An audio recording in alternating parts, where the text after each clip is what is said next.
आप देख रहे हैं लव विद एस्ट्रोलॉजी।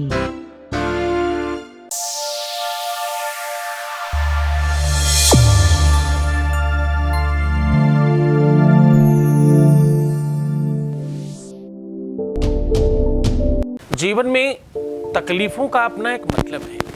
संकट जब आते हैं ना, जब मुसीबत आते तो बिना कारण के नहीं आते। सबसे बड़ा विशाल कारण मालूम क्या है जिससे आज पूरा विश्व हताहत है? सबसे बड़ी तकलीफ है पितृदोष। पितृदोष, वंशदोष, पितृण, मातृण, देवऋण अथवा गुरु ऋण अथवा देश ऋण। इन किसी में किसी ऋण से तुम पीड़ित हो, इसलिए तुम्हारे जीवन में कोई तुम्हें छोड़कर जाता है। जीवन में तुम्हें कोई तकलीफ देता है, तुम्हें कोई संकट देता है, तुम्हें कोई रुला रहा है, तो कोई तुम्हें दुखी कर रहा है, कोई तुम्हें समझ नहीं रहा है, कोई तुम्हें अंडरस्टैंड नहीं कर पा रहा है और तुम्हारे रिश्ते मजबूत नहीं हो पा रहे। इसका सबसे बड़ा कारण, सबसे बड़ा जो इसका लक्षण है वो पितृदोष है। पितृदोष जिसके जीवन में हो उसके बाल झड़ने लगते हैं, उसका रूप स्वरूप खराब होने लगता है। उसका पितृदोष क्या करता है? रूप खराब करता है। पितृदोष क्या करता है? स्वरूप खराब करता है। पितृदोष क्या करता है? तुम्हारी वाणी खराब करता है, तुम्हारा स्वभाव, तुम्हारा व्यक्तित्व, तुम्हारी दिनचर्या और तुम्हारे जीवन में खुशहाली को समाप्त कर देता है। तुम प्रसन्न नहीं रह पाते, तुम एनर्जेटिक नहीं रह पाते, तुम अच्छी तरीके से अपना जीवन जी नहीं पाते और आसपास का माहौल खराब कर देते हैं। दुर्गंधी आने लगती है, खाने में टेस्ट खत्म हो जाता है, घर में विवाद होने लगते हैं और हर किसी पर तुम्हें गुस्सा आने लगता है। तुम्हारे अपने लोग तुम्हें धोखा देने लगते हैं, तुम्हें परेशान करने लगते हैं। ये सारे लक्षण पितृदोष के हैं। 29 तारीख से पितृपक्ष श्राद्ध शुरू हो रहा है। इसमें अपने मनचाहे फलों को प्राप्त करने के लिए तुम उपाय कर सकते हो, समाधान कर सकते हो और तुम इससे बच सकते हो। जिन लोगों के घर में पितृ श्राद्ध होता है, जिनको अपनी तिथियां पता है, अपने बाबा दादा नाना काका जो भी नहीं है उनकी, और जिनको नहीं पता है वो भी पितृपक्ष में श्राद्ध कर्म करते हैं, जल देते हैं, तिलांजलि देते हैं, गया आदि इत्यादि में जाकर के अपने पूर्वजों को स्थान प्रदान करते हैं। कुछ लोग इस बात से अनजान हैं, वो ये नहीं कर पाते। जिनको तिथियां नहीं पता है वो एकादशी, अष्टमी अथवा पूर्णिमा को, अमावस्या को ये कार्य संपादित करते हैं। 29 तारीख को पूर्णिमा है और यहां से श्राद्ध पितृपक्ष शुरू हो रहा है। श्राद्ध पितृपक्ष की पूर्णिमा है और ठीक 15 दिन बाद श्राद्ध पितृपक्ष की अमावस्या प्राप्त होगी। ये तिथियां बहुत महत्वपूर्ण हैं। पूर्णिमा, अमावस्या, एकादशी, नौमी, अष्टमी और पंचमी और सप्तमी, ये तिथियां अपने आप में बड़ी श्रेष्ठ हैं। ये आपके जीवनोपयोगी हैं, आपके जीवन में संकटों को समाप्त करने का सीधा साधन है। मैं आपको बड़ी स्पष्टता से कहूं, अगर परमात्मा ने तुम्हें मान रखा है, अगर परमात्मा ने तुम्हें सामर्थ्य प्रदान की है, तो अपने पूर्वजों को कहीं स्थान प्रदान करो। जैसे हम लोग प्रेमेश्वर महादेव में पूर्वजों के लिए स्थान दे रहे हैं, भूमि दे रहे हैं, कम से कम 3 गज भूमि में एक पितृ को स्थान दिया जा सकता है, उसे पक्का बनवाया जा सकता है और उसे उनके निमित्त हमेशा सदैव के लिए स्थानित किया जा सकता है। ऐसा करने से उन्हें मोक्ष मिलता है।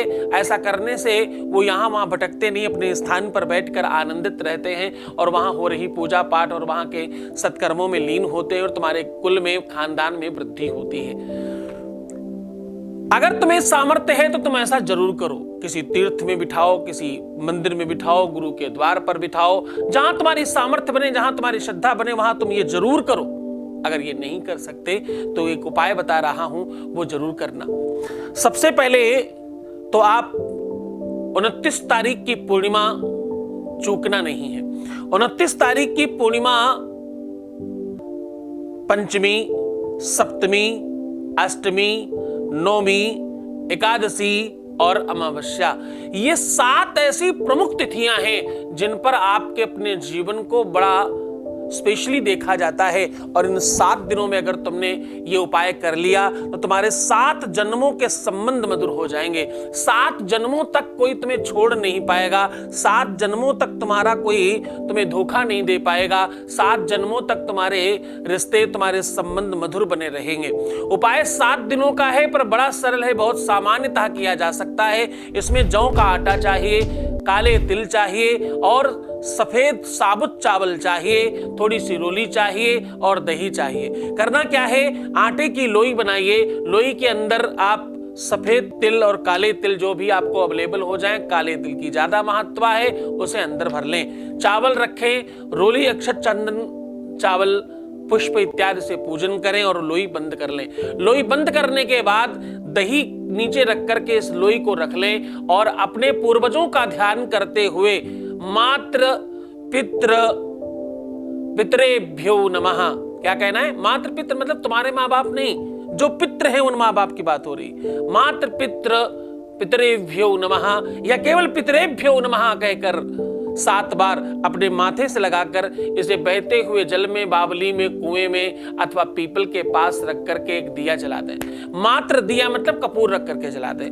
ये 7 दिनों तक अगर उपाय निरंतर किया जाए, अगर पूरे बुद्धिमत्ता के साथ, श्रद्धा से, विश्वास से ये उपाय किया जाए तो पूर्वजों का, पितरों का, तुम्हारी कुंडली में पितृदोष का निवारण होता है और उनका आशीर्वाद प्राप्त होता है, उनकी सद्गति होती है, उनको मोक्ष मिलता है और उन्हें कुछ खाने को मिलता है। इन तिथियों में भंडारा किया जा सकता है, इन तिथियों में ब्राह्मणों को जिवाया जा सकता है, इन तिथियों में अन्नदान किया जा सकता है, इन तिथियों में मंदिरों में जाकर के कुछ प्रदान किया जा सकता है, इन तिथियों में कोई सत्कर्म किए जा सकते हैं, इन तिथियों में आप किसी का भला कर सकते हैं, किसी गरीब का कल्याण कर सकते हैं, इन तिथियों में धर्मशाला बनाया जा सकता है, इन तिथियों में आप औषधालय, धर्मशाला, जो भी आप समाज के लिए, जनता के लिए, जन के लिए अपने पूर्वजों के नाम से करना चाहते हैं, वो बहुत आनंद से किया जा सकता है। पूरे मन से, पूरी श्रद्धा, पूरे विश्वास के साथ ये बात करना, क्योंकि हम तो तुम्हारे रिश्तों को सुधारने का काम कर रहे हैं। चाहे